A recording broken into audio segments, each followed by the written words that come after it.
मेष राशीच्या मित्रांनो, 2026 हे वर्ष तुमच्यासाठी एका शक्तिशाली, आकर्षण, विरोध, गतिशीलतेने वैशिष्ट्यपूर्ण ठरेल. शनी संपूर्ण वर्षभर मीन राशीत 12व्या घरात भ्रमण करेल. हा 7.5चा पहिला टप्पा आहे. या भ्रमणासाठी शिस्त, संयम, नम्रता आणि काळजीपूर्वक आर्थिक नियोजनाची आवश्यकता आहे. यामुळे खर्च वाढू शकतो, झोपेत व्यत्यय येऊ शकतो, लपलेले शत्रू किंवा जुनी कर्मे समोर येऊ शकतात आणि आंतरिक अस्वस्थता किंवा एकाकीपणाची भावना निर्माण होऊ शकते. उच्च स्तरावर पाहिल्यास आध्यात्मिक वाढ, दानधर्म, साधे जीवन आणि परदेशांशी किंवा दूरच्या ठिकाणांशी संपर्क साधण्यासाठी हा एक उत्कृष्ट काळ आहे. यावर्षी गुरुचे गोचर एक उत्तम संरक्षक म्हणून काम करते. 2026च्या सुरुवातीला गुरु मिथुन राशीत 30व्या घरात असेल, ज्यामुळे स्वप्रयत्न, संवाद, कौशल्ये आणि लहान प्रवासांना प्रोत्साहन मिळेल. सर्वात बहुप्रतीक्षित गोचर 2 जून 2026 रोजी सुरू होईल, जेव्हा गुरु कर्क राशीत म्हणजेच त्याच्या उच्च राशीत तुमच्या 4थ्या घरात प्रवेश करेल.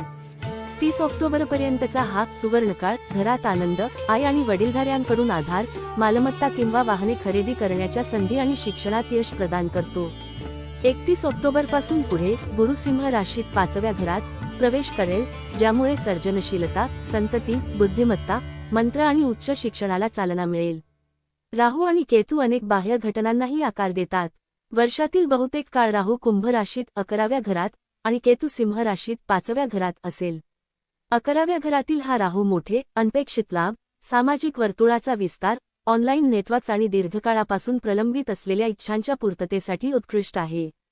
5व्या घरातील केतू कधीकधी मुले, प्रेमसंबंध किंवा अभ्यासापासून अलिप्ततेची भावना निर्माण करू शकतो किंवा या क्षेत्रांमध्ये गहन अर्थाचा शोध घेण्यास प्रवृत्त करू शकतो.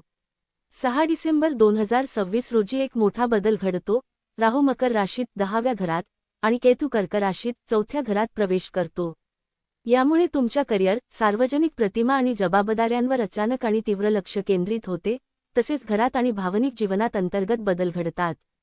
तुमचा राशीस्वामी मंगळ जानेवारी 16 ते फेब्रुवारी 23 या काळात त्याच्या उच्च राशी मकर 10वे घर मध्ये भ्रमण करत असून वर्षाची सुरुवात उत्तम प्रकारे करत आहे, ज्यामुळे